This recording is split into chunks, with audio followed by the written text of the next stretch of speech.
While we patiently wait for the onslaught of 2024 releases to begin, we're going to look back 20 years to a classic gaming experience we've never talked about before.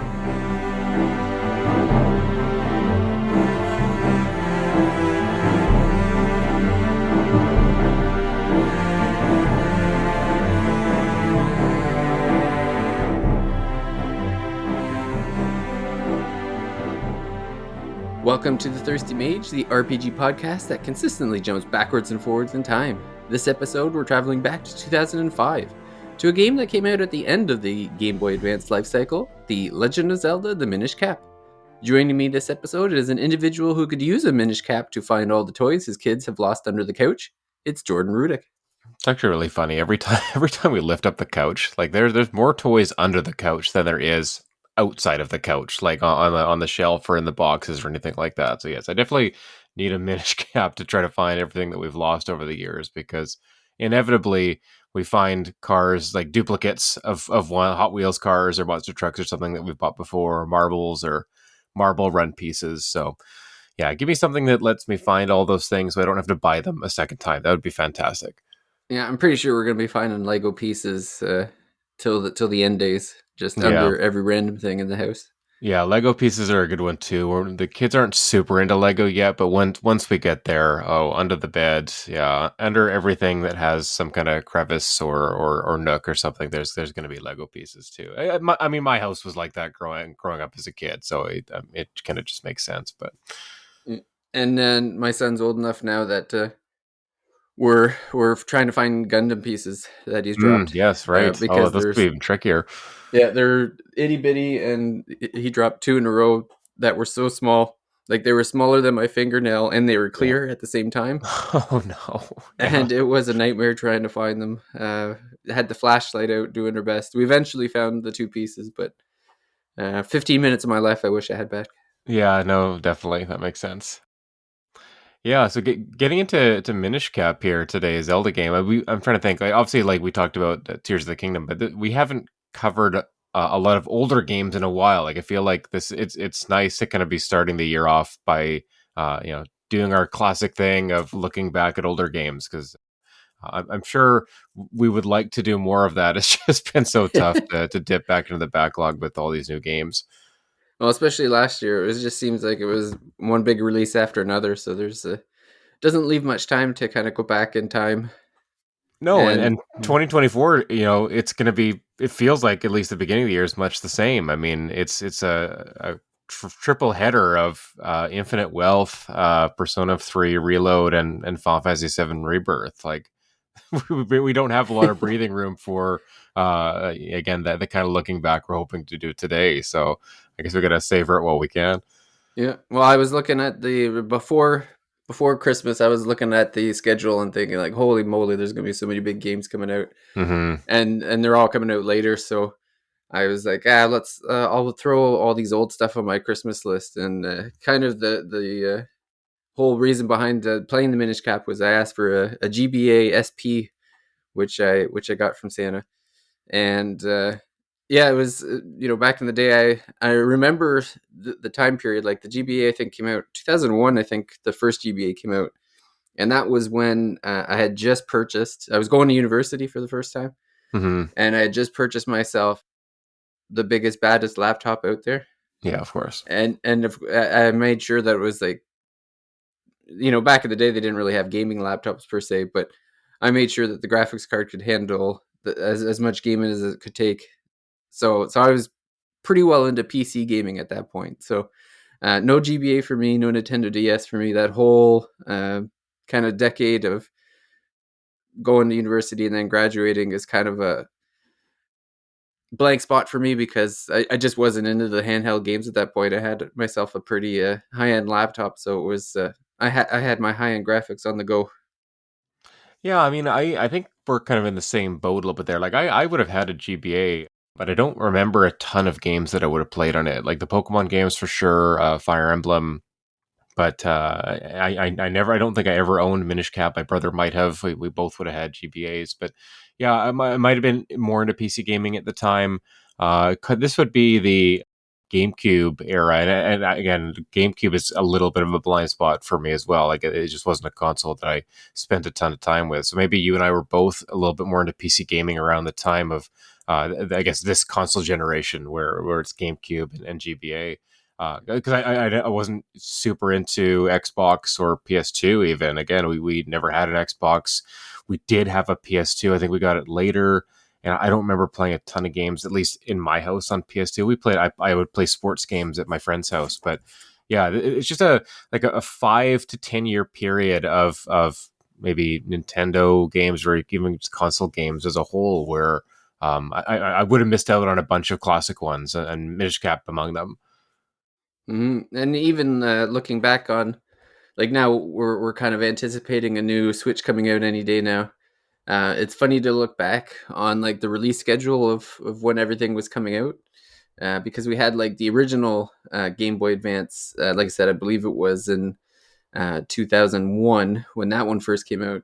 But then it was only a few years later that you had the SP come out, Mm-hmm. and then you Yeah, had a second model of the SP come out with the AGS 101 with the backlit display.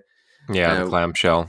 yeah, so that actually came out around the same time as Minish Cap, because it was all like there was a lot that came out in 2005, because Minish Cap came out in January 2005. The SP came out in September 2005, and Mm. then the DS I think was, I can't remember, it was definitely in 2005. I think it was, oh, here I got the, that would have came out, oh, it was late 2004 actually. So Yeah, it's the DS is so funny though, and not to go too far off on a tangent on different consoles, but I mean the DS Fat was such an odd kind of form factor that I think that it'll and it could play G no it couldn't play GBA games, right, not till the light came out, I think, if I'm not mistaken about yeah, that.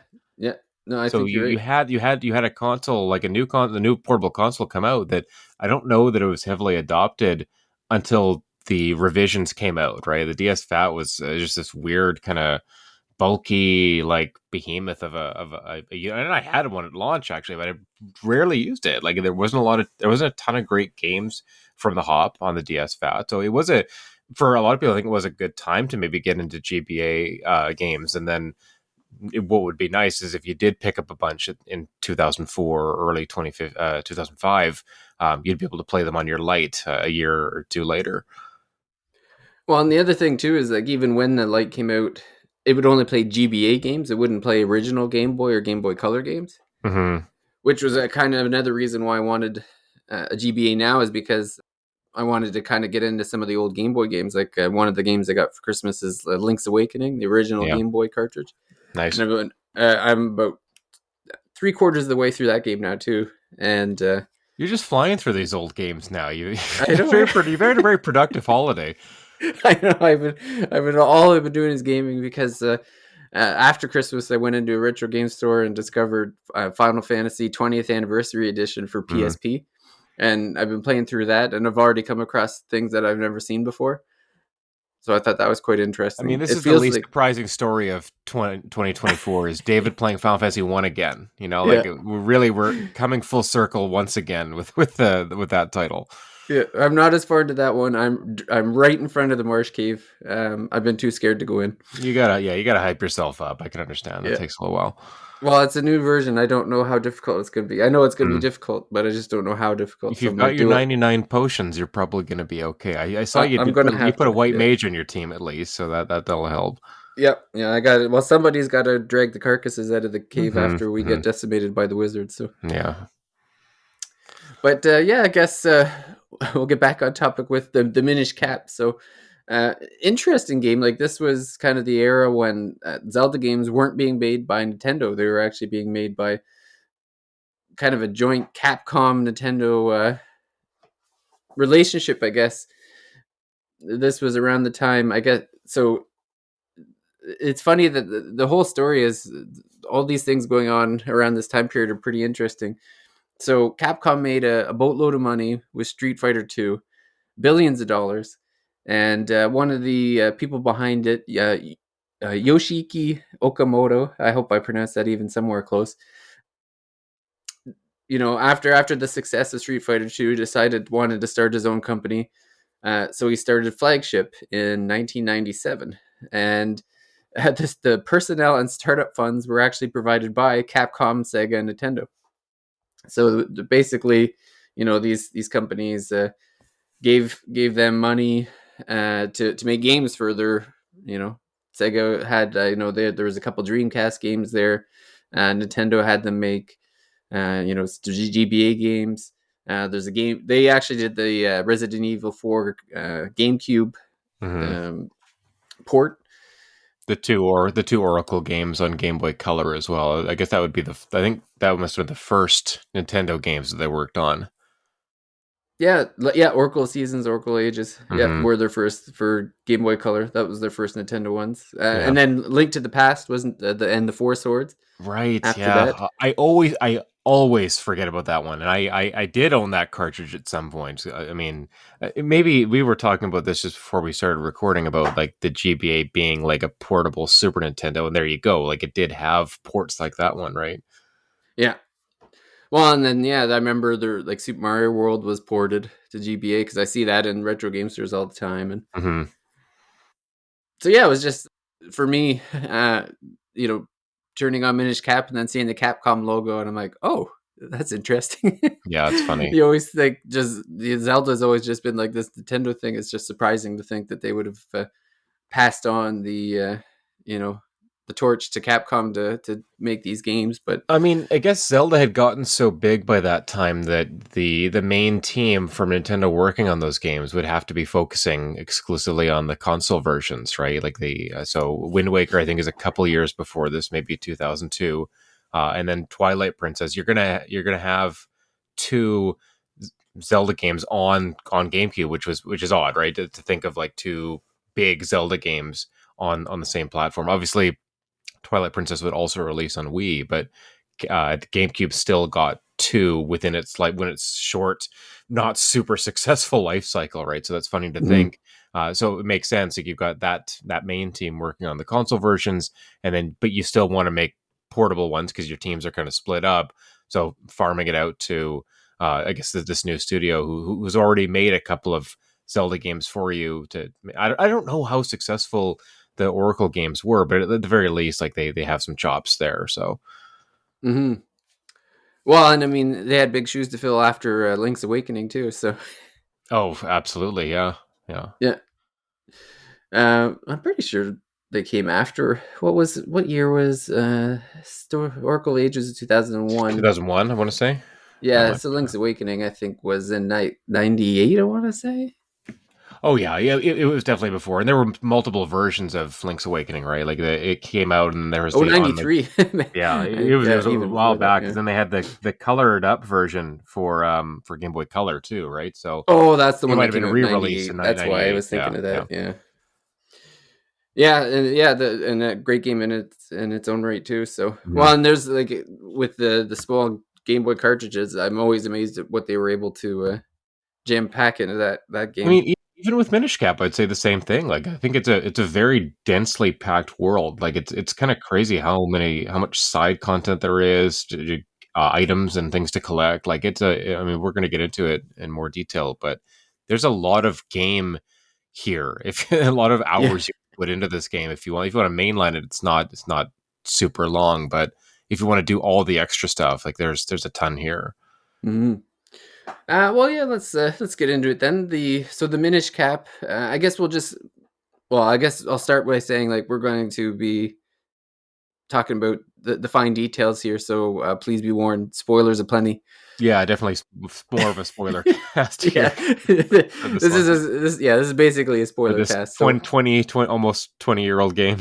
Yeah. yeah, I think we're in fair territory to Hmm. talk about the details. But yeah, so Minish Cap, like to me, it feels like kind of like it's funny we always talking about the timeline stuff, which I don't personally buy because like this game doesn't feel like it feels like a variant or in a multiverse of Zeldas or something because basically the story is that Hyrule was ravaged by evil back in the day, and the Picori, which is this race of like itty bitty people, uh, basically gave this, and it's not even the Master Sword in this game; it's the Hmm. Picori Blade, and they don't call it the Triforce; they call it the Light Force. That's right.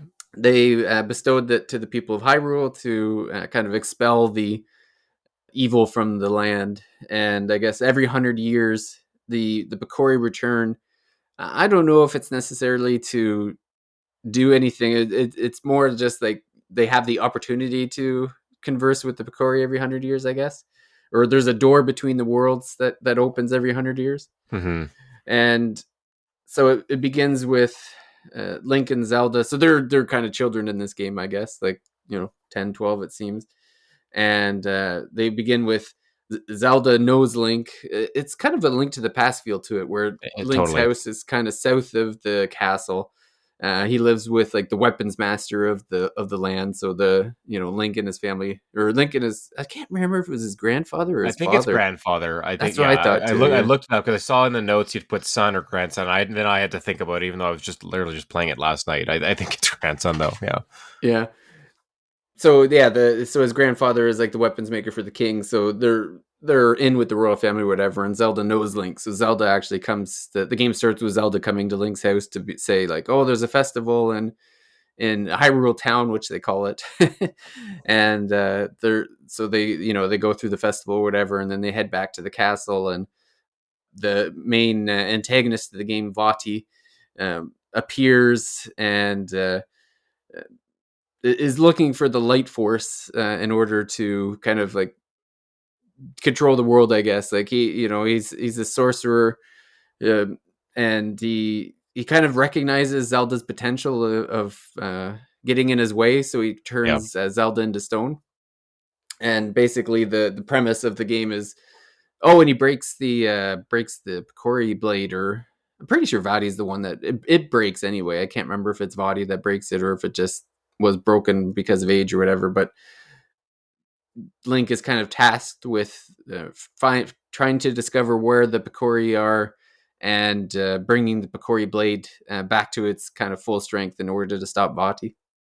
It's using that kind of trope or that kind of theming we see in other Zelda games where Zelda herself, the character, is kind of incapacitated very early on, and so a lot of the quest is to rescue her in some way, right? To like Zelda 2, The Adventure of Link, or Link's Adventure. I always get that I wrong. think it's the Adventure of Link. Good. Got it Yeah. right the first time. Well, you know what? I think they actually did another game called Link's Adventure. I feel like there was like a, oh, maybe might be There's making it so up. many like I thought they Link's remade it something, slightly right? or So, something, and well, yeah, Link's Awakening, right? So I think that's where I always get caught up. It's Link's Awakening and the Adventure of Link.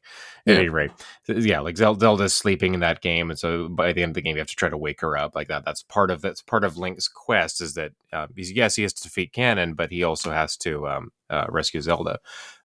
This is an interesting Zelda game because it's another one where Ganon is not the main antagonist, right? It's someone else. I think Vati is a good villain.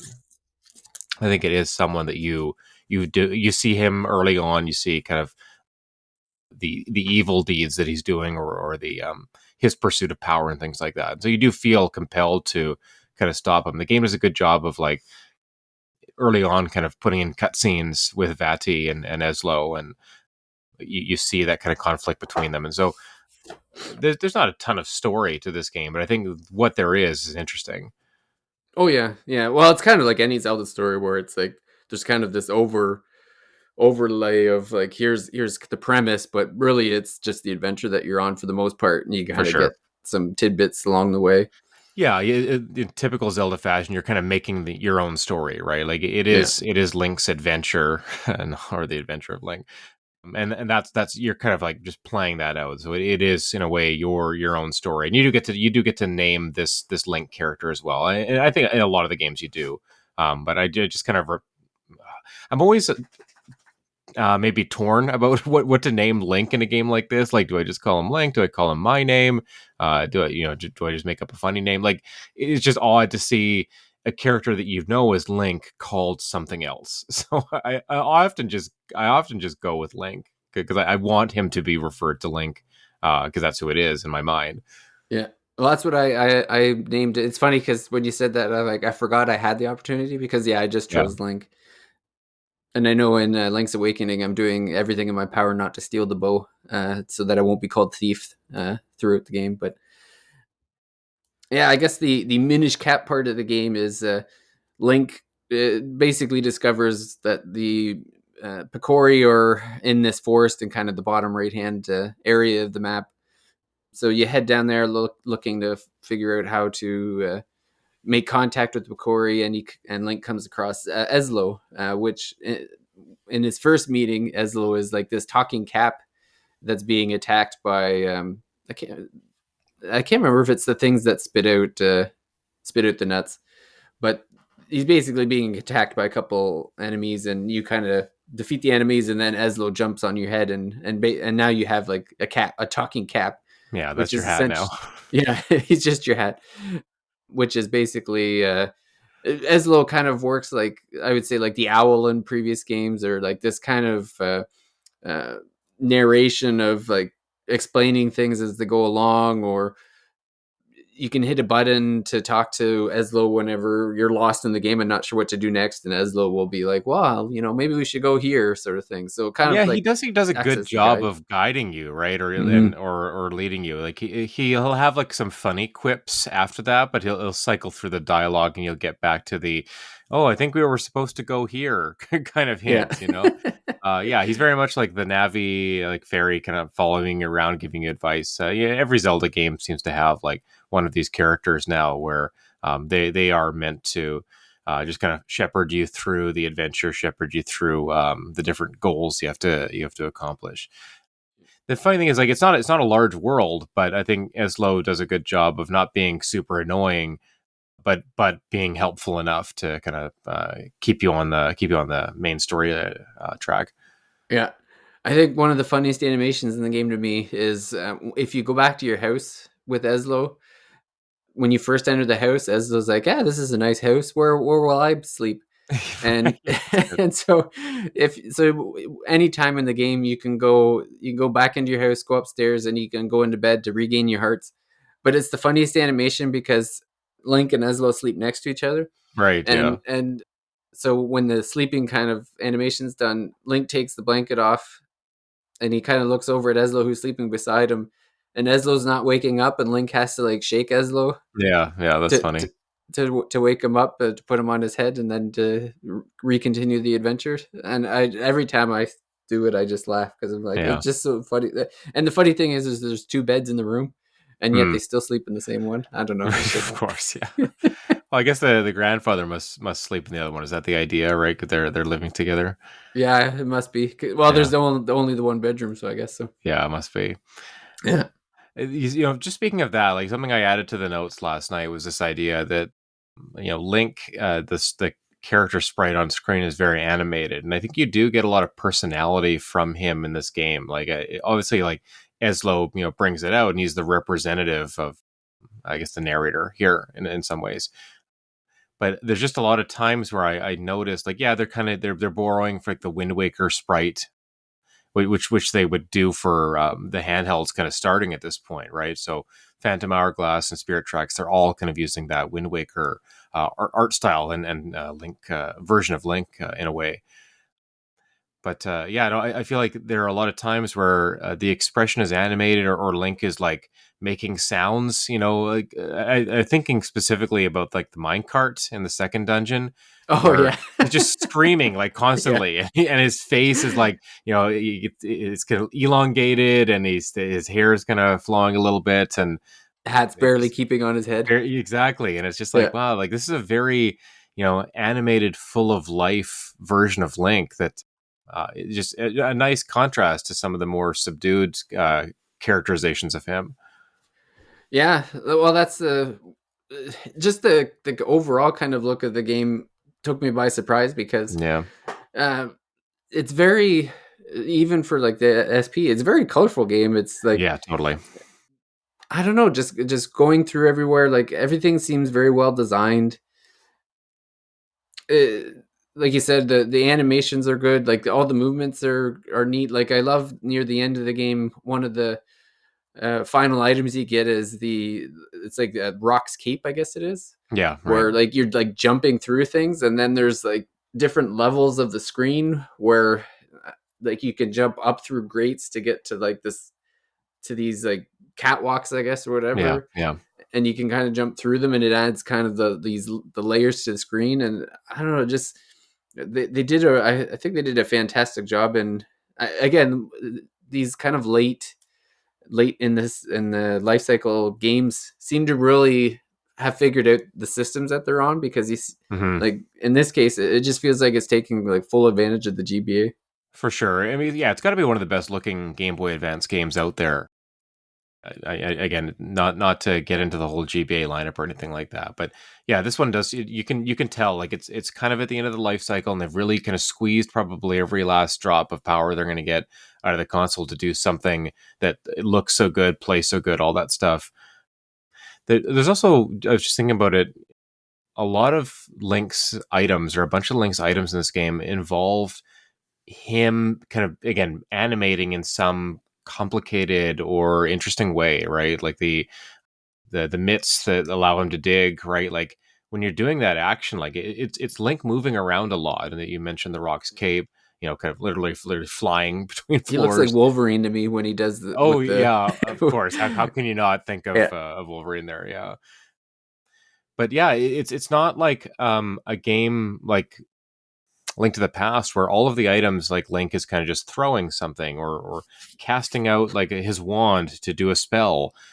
There's not a ton of items there where he's actually doing an animation. Like I think there's basically there's obviously the connection between the two ocarinas in that game, which is another point of comparison between them. They basically kind of do the same thing of allowing for fast travel in the game. There's lots of nods in this game to previous Zelda games, which I appreciate. It does feel like a not a send off to Zelda, but maybe a celebration of the games that had come before as well. Hmm.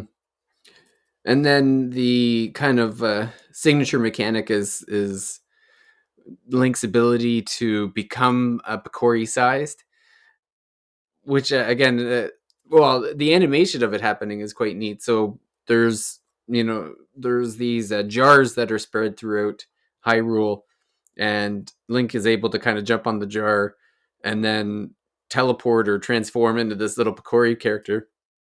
And you would think like you're so small on the screen, like you can't really see. You're like maybe like It's 3 or 4 hilarious pixels how at small most. you are on the Yeah, screen when that happens.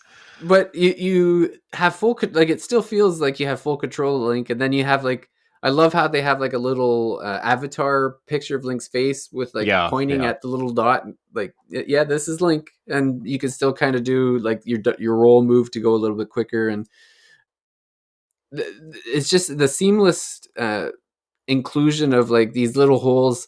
Like you always see like these little doors on buildings, and yeah. right away it's like, okay, somewhere in the vicinity of this area, clearly there is this jar to turn you small.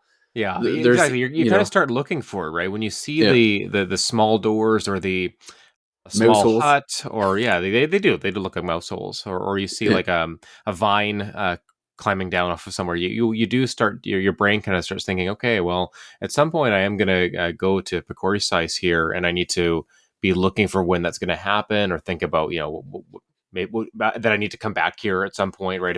If I'm not doing that right away, maybe I'll do it later in the game. So that's one of the ways, I guess, that the game kind of signposts you or reminds you, like, pay attention here, or kind of like take a photograph in your memory of this area, because you're gonna need to revisit it at some point. Hmm. I'm curious what you think of the other signature mechanic, which I'm kind of mixed feelings about, which is the like, so when you first meet the Corey, they send you off to fix the sword, so Yep. you have your sword fixed. But then there's oh man, I'm blanking on there's actual items that you're supposed to find. Oh, the elements. There's like elements that you're Mhm. supposed to find. Like, so you go to each dungeon and you defeat the boss at the end of the dungeon, and then you'll get an element, and then you can go back to Hyrule Castle, and in the basement there's kind of a pedestal where you can put the sword, and then the element will charge it. Yeah. And when you first do it, it gives Link the ability to duplicate himself on these specific squares. hmm So you go and you charge your sword, and then you stand on one square, and then you stand on another square, and then like a little shadow or like kind of translucent link appears right beside you, and then mirrors everything that you do. And throughout the game, there's different things that it's used for. Like there's blocks that are too big that you need to have multiple links to push.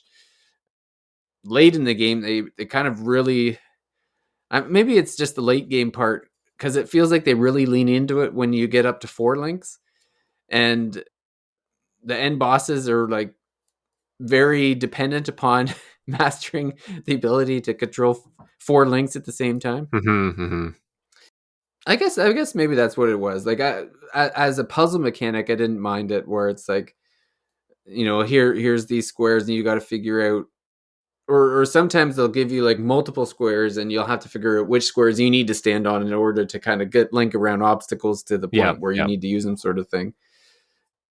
And maybe my biggest beef was just in like the end boss, where it's like you're having to turn into the 4 links, and then you need to dodge projectiles. Like you can't let any of the translucent ones get hit. Like all 4 links yeah. have to It's tough. dodge the projectiles, and then all 4 links have to then ricochet attacks back at the boss. I I think gotta they be honest. Like I don't love when this comes up in games, like where yeah you create another version of yourself and you have to control or pay attention to all of them. Like Mario did it in 3D World with the cherries, right? And I think that's the hardest yeah in a 3D space. Trying to control multiple Marios is just really really tough. And I was thinking in this game when it appears early on, I always forgot about it. I always forgot about it as a mechanic, and obviously it becomes a little bit more pronounced or used, I guess, later on after you get take us three or more of the elements by that stage in the game. You're doing this mechanic a little bit more. But I'm like, if I want to play 4 swords, I'll play 4 swords. Just let me use one link in this game. yeah We don't need another callback to a previous Zelda game necessarily, or at least that part of it. Yeah, I didn't love it. I think this game does try to in probably it's probably the double edged sword of the game is that it tries to do too much, right? It throws in a lot of different currencies to collect. It throws in a lot of different mechanics, and you have all your items, but in addition to your items, you have all these other powers and things that you need to kind of pay attention to or use to solve puzzles or to advance the game. So it's maybe a little bit it's not like overly simple or something like that, but there is a lot of different things you can do to solve a situation, and I wonder if it's a little bit too much. yeah. I felt like they had the right mix of it at the beginning, but then Yeah, it went too far into it by the end. It's funny that you mentioned the currency because that's my biggest beef yeah, of this yeah. game I think for a lot of is the people. kinstones. I'm like, oh my god! Like, so there's this setup in the game where you'll collect these. They're called kinstones, and I guess the best way to describe it is that it's like medallions where it's like this coin and it's been split in two in some way, like if someone kind of snapped it, I guess. Hmm. And so you're collecting the left side of all these medallions, and as far as I can tell, they're random, but maybe there's specific ones in specific chests or something like that. I But think some of them are random and some aren't. Maybe like the green ones you pick up in the overworld are obviously random, but I don't know if I don't know, like there's one. Isn't there one quest where you need to collect golden ones to yeah, advance in the yeah. swamp? So Right, those are specific to the obviously quest. Like you specific. have to do those ones because to gain access to the wind dungeon, you have to collect these gold medallions, and then you have to trade them with the Picori that are Yeah, there, or not the Picori. They're the wind people. I can't remember what right. they're called, but and you have to combine them too because they're something's broken. They have to unlock this wind tunnel that sends you up to where they are or whatever. But yeah, there's green. I can't remember if there's blue, but there's green and red for sure. Yeah, there are blue as well, and you might Yeah, be right. I think they other than those golden ones, I think they might all be random. But you do find maybe more important ones in chests and dungeons or as rewards for things, right? So I don't know yeah, how that's determined. Like maybe you'll always get a red one in this dungeon, but that red one might be for a different person in the overworld. Maybe I don't know. yeah. And so the overworld people have specific kinstones though because they so and basically you just if you see someone in the overworld, you just want to hit L to see if they Just they check. have a Yeah. kinstone to check, and so they unlock rewards, I guess. Like, so you'll see, you can go in Hyrule Town and you'll meet someone and they're like, oh, I have this kinstone, and then you have to look in your inventory and see, okay, well, do I have the match for that? So you flip through and you could have like 15 different kinstones in your inventory. So you're kind of you'll go to the color, and then you'll look at the design and you'll be like, okay, do I have one or whatever? And then if it does match, it'll unlock something on the map, like maybe a tree will open up a door, or some of them have like there's doors protected by vines and the vines will disappear, or a hole open in the ground, or sometimes it Mhm. actually spawns an enemy that gives you a good reward or whatever.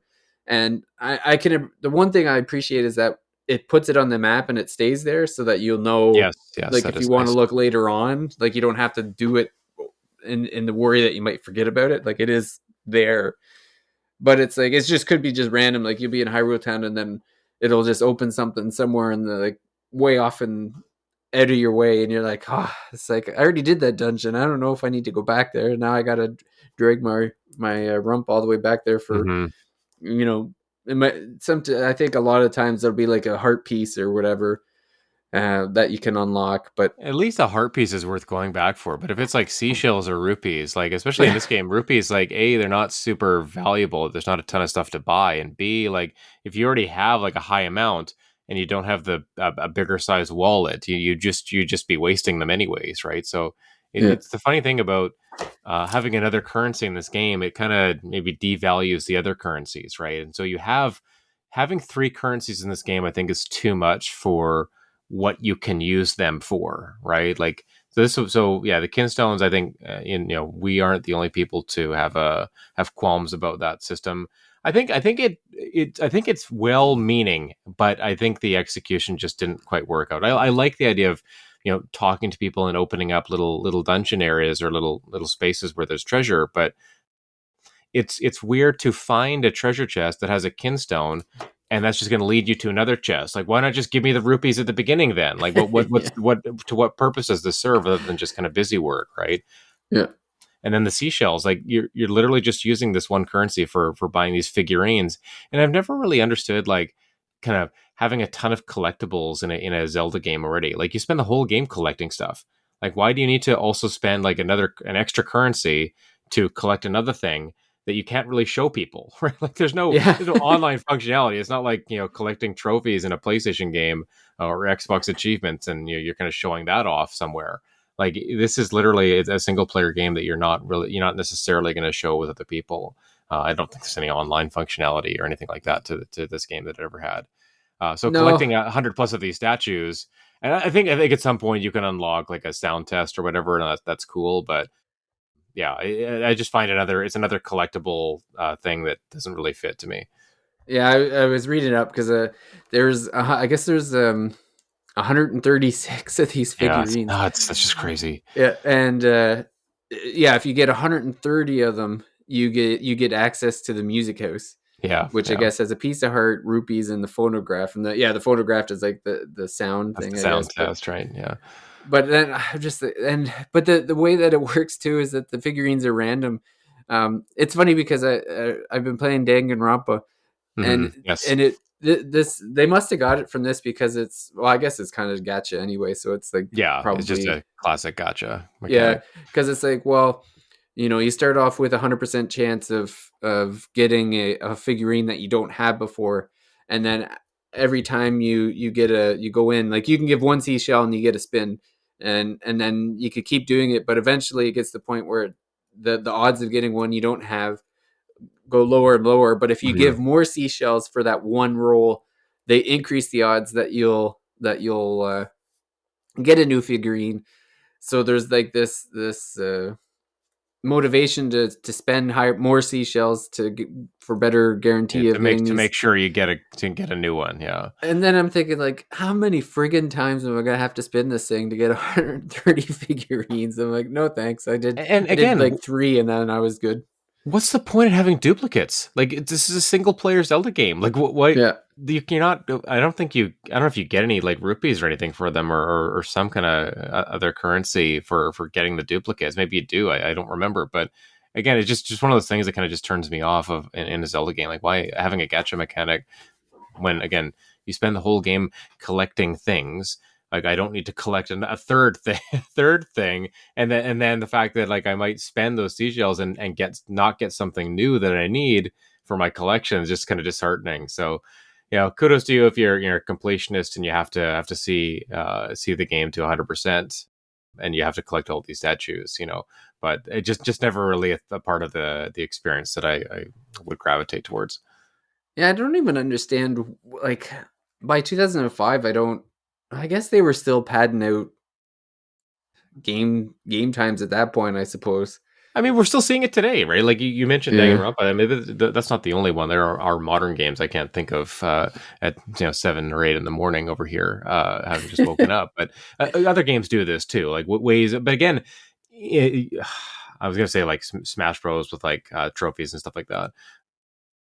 But if it's tied to again an online achievement like a modern PlayStation or Xbox game, I'm more fine with that, because then there's a way of kind of showing off that you've done something, or it's not tied to any meaningful gameplay. Like, you don't have to do this. Like, it's very much an extra thing, and sure, it's an extra thing here as well. But when you're constantly getting seashells as a reward, you feel like you want to spend them, and if you don't, they're just useless, right? So I guess yeah, that's the tricky part for me, is that it's an extra currency that only goes towards one thing. And again, we're nitpicking. This is a fun game, but yeah, we're when we're doing a spoiler cast, we're allowed to dive into the things that we don't like about the game too. Because I think we both did quite like this game a lot. But yeah, the seashells, they're kind of meaningless to me. yeah. I guess I do want to end on a positive note before we wrap up. So Hmm. I'll just kind of generally talk about the like to me that this is kind of like uh, classic pure Zelda where it's like it just feels good. Like Link's movements are great. The dungeons are designed well. You've got like that classic formula of like you see this map. Like you said, it's not a huge map, but it's got the classic. You can't get to this section until you've received this item, Hmm. which kind of unlocks a path to go forward. I think like it has lots of charm. Like there's funny jokes throughout the game. Like there's when Zelda and Link are going up to the castle, there's a funny joke about the monster that spits the nuts, and Zelda goes, I can't remember the exact wording, but it was something to the effect of like being afraid of his nuts. Yeah, nice. And it's just like lots of little things like that. It just if Link to the Past is one of my favorite Zelda games, and to me this is kind of like what I'd be looking for in a 2D Zelda, even if they went back to making them today, where it's just like this is what I'm looking for, like a Hmm. fun game where you're playing as Link. You get like a bunch of neat abilities, maybe something that we haven't seen, like a little mechanic we haven't seen in a previous game. The combat's fair. I know, like, it's funny playing Link's Awakening. One of my beefs is right now is a lot of the bosses have like a specific thing that you have to do to defeat them, and I don't exactly remember what it is for some of them because it's been so Hmm. long. And I'm sitting there thinking like, how many times do I have to die trying out different weapons to see which is the weapon I'm supposed to use or whatever to defeat this thing? I never really came across that here in Minish Cap. Like No. everything's pretty straightforward. Like the item that you got is probably going to be useful for the dungeon. Yeah, just go back to the item, or the last two items you got. Yeah, Those are the ones you're going to use, right? Like, I think about the he looks a little bit like I mean, it's a boss with giant hands, and you got to shoot the hands. Like, stop me if you've seen this boss in a video game before, right? One yeah, of the most overused kind of bosses that we see in all different kinds of games. But I actually do like that one here, because I think it's a fun use of the shrinking mechanic actually during a boss fight, right? Where you got to knock down the hands, you use the bow and arrow, I guess, to shoot the eyeballs out of the hands, and then once the boss is kind of stunned, you shrink down to Corey's size, and you go inside. You start striking I guess part of his insides, right? And then yeah, sometimes you have to like dig your way around to find out which part of the inside mechanics you have to destroy. I just think that it's just good classic Zelda boss fights, and the way they use the new items that you've picked up, like, it's all very fun. Like, it's just such a solid experience. I think holds up really well today. I think that's maybe the surprising thing is that a 20-year-old game, 20-year-old games don't always hold up, and we've played our share of those. But I think this is not only a Zelda experience that holds up, but just a video game that you could very easily play in 2023. Or I'm going to keep saying 2023, even though it's 2024 now. Happy New Year, Yeah. everybody! That you can still very much get into this one. It's very approachable still. Oh yeah, and the dungeons I loved. Like they were fun to explore. Not easy to traverse. Like you had to put a No, little not thought into certainly. some of them, which was nice. Like you said, I think my favorite dungeon might have been the one with the mine carts, Hmm. just because of the fun. Like you're zooming through a bunch of rooms and you can kind of see where you need to go, but then you could see that there's like corridors, so it Yep. had a Yep. little bit of everything in that particular dungeon. So yeah, I just think if we're talking about like yeah, some kind of like Zelda ranking or whatever, like I'd Mhm. probably put Minish Cap pretty high on there. Yeah. Yeah, Zelda's funny. Like I feel like it's a series where when you start ranking them, there's always a recency bias. Like which one have you played more recently, and that you're going to put that one higher. And I agree. Like after diving back into this game, like I didn't play this at launch. I originally beat it like when I was on a cruise ship. Actually, me being like a little bit of a homebody and an introvert, like not necessarily wanting to go and socialize and do all the things on a cruise ship. I'm like, oh, I'll just boot up the Minish Cap, and I think I was playing my ambassador version on the 3DS, which I still treasure to this day, having those ambassador games. But yeah, when I first beat it, I'm like, wow, like how did it take me this long to play Minish Cap? It's so good. And then revisiting it now, I'm still thinking like this is probably a top five Zelda game for me. And it gets harder to say that as new Zelda games come out. Like Breath of the Wild obviously has to be on that list for me too. But I think you and I were suckers for 2D Zeldas and maybe 2D games in general. And this is a very very solid one of that. I like the loop. I like the loop of like go to town and then go to a new area. Complete the new area, presumably with a new power that you've just picked up or a new item or new mechanic, and then open up the dungeon and then do the dungeon, kind of do it all over again. Like it's a very good 2D Zelda-ish loop where you're kind of just going through that three or four times before you get to the end. And in the middle, the town is very vibrant. Like there's a lot of like kind of neat characters to talk to and see. Like it feels it's a game where the center of the map feels very full of life. And so it's always kind of refreshing to go back into town, and maybe you have some new power, new ability that lets you explore a little bit more of it. Maybe a store or an area has opened up that wasn't open before, just based on advancing the story. Like it's a nice area to kind of go and relax in after the trickiness, the challenge of a dungeon, to go back to Hyrule Town afterwards and just kind of chill out for a little bit, and maybe pick up some new items or get another heart container or something like that. Like it always feels it's always a nice kind of come down after the trickier parts of the game. So I think that's a part of this that I really do like. I think it's one of the better central towns of a Zelda game, if I can say. Like there, I mean, I know there's really only the one town area, unless you include like the Picori Village in the bottom right corner. But like this is the central hub, and I think Mhm. it's a just an effective one for kind of grounding and centering the game. Yeah, and one of the things that's too bad. It's funny that you bring up the ambassadors game. uh, You have to have the card to play it now because Yeah, everywhere that it was available is gone. Like, well, first of all, for the ambassadors, yeah.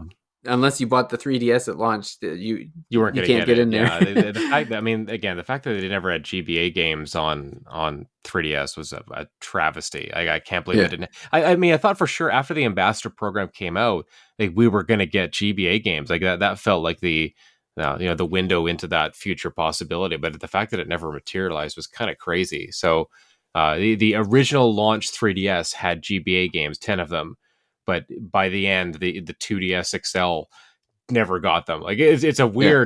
weird thing that took place there. Well, and then the only other place you could have got the GBA game was on the Wii Virtual Console, which is now toast. Wii or Wii U?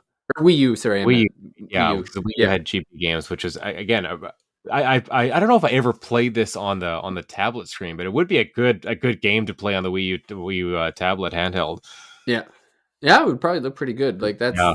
that's the one of the biggest takeaways for me is just like, man, I was not expecting a GBA game to look this good.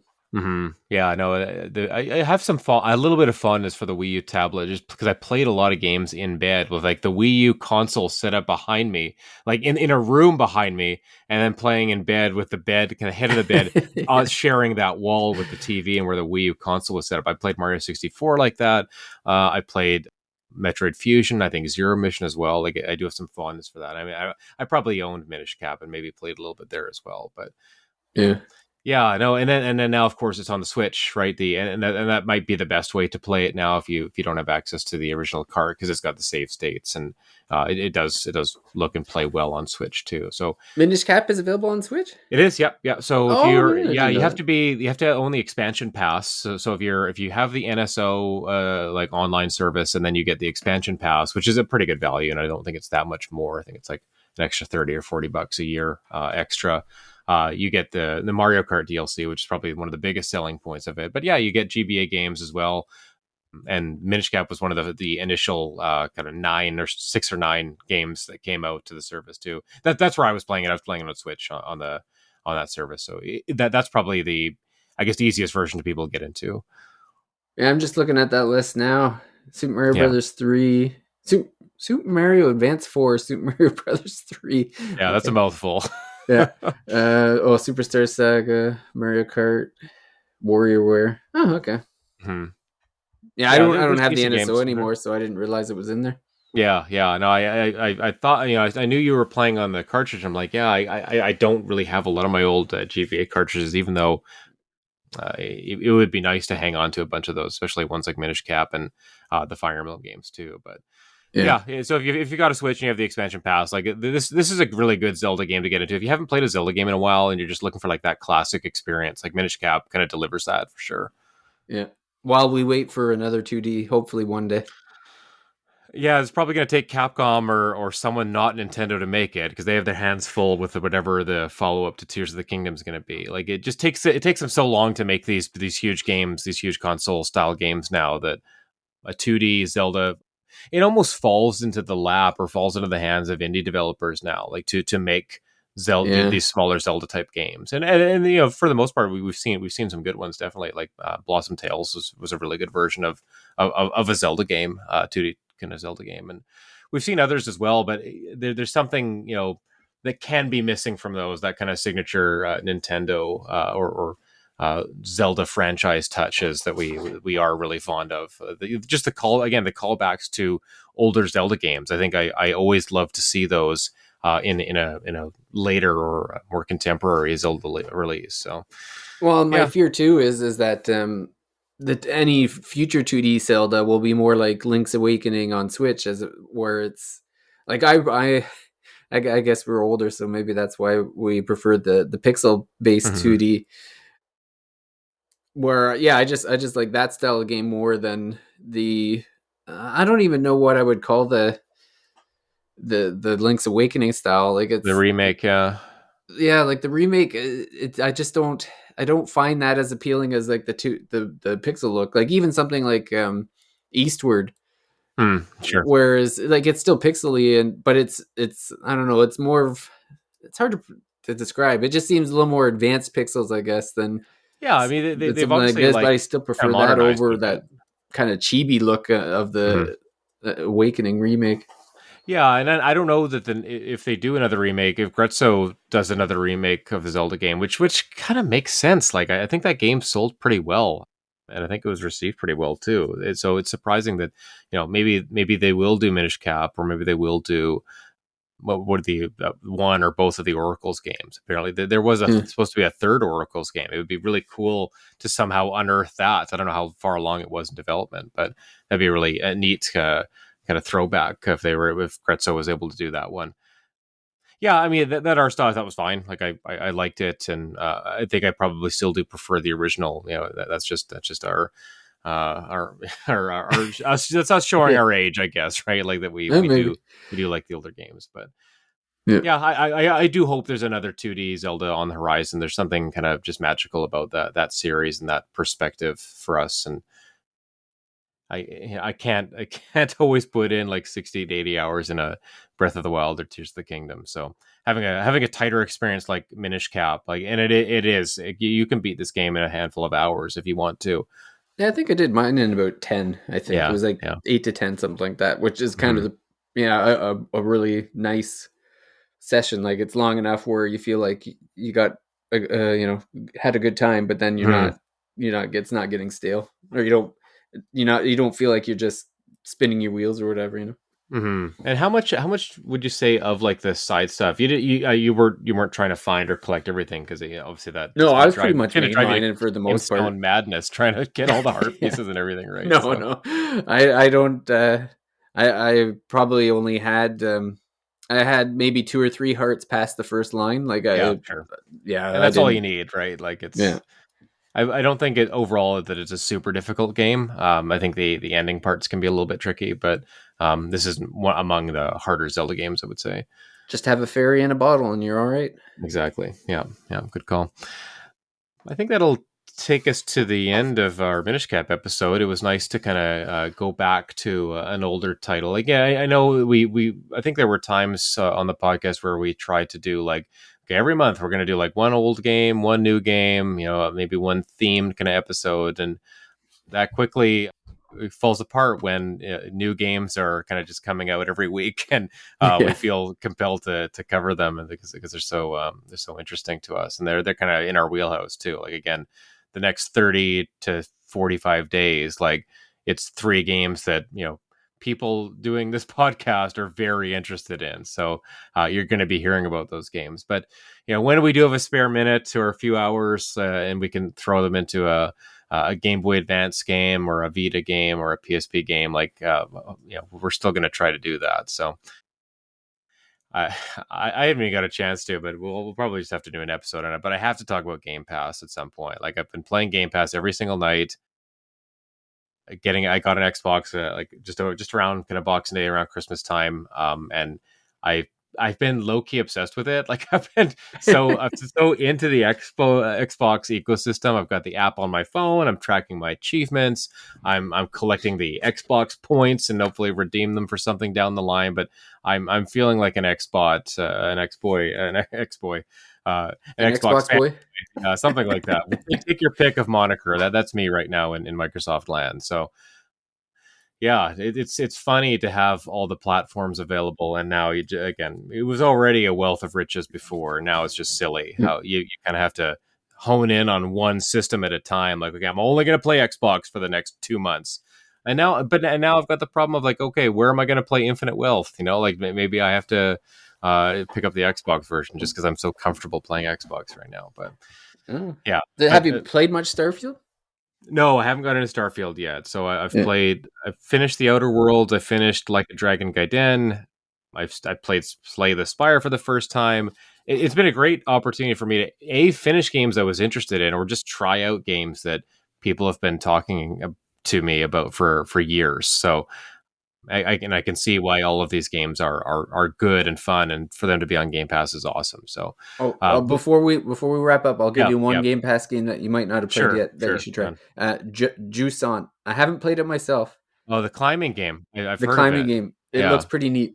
Okay. Okay. Yeah. I'll check that out. I do want maybe in the next few weeks we'll do like a Game Pass, like diving into the Game Pass kind of catalog or something like that. That kind of episode where we can just talk about random Game Pass games. I'd like to do Yeah, something like that. So sounds yeah. good. So stay tuned. And it's funny. I had a Series S before, and I was just like, I'm not super into this. But now that I've got an X and everything's like fast and snappy and looks great, I'm like, oh, this is what I really wanted. Like I Yeah. really wanted to have like you Don't can't have like a compromise. That's no, the you lesson can't. learned. You can't have a PS5 downstairs and then the Xbox Series S. Like I don't want that because I always just choose the PS5.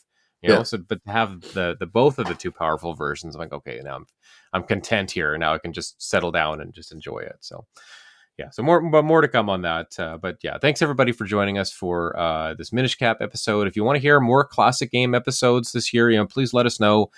David at thethirstymage.com. You can send an email. You can find us on social media, at Wristman64 on Twitter/X.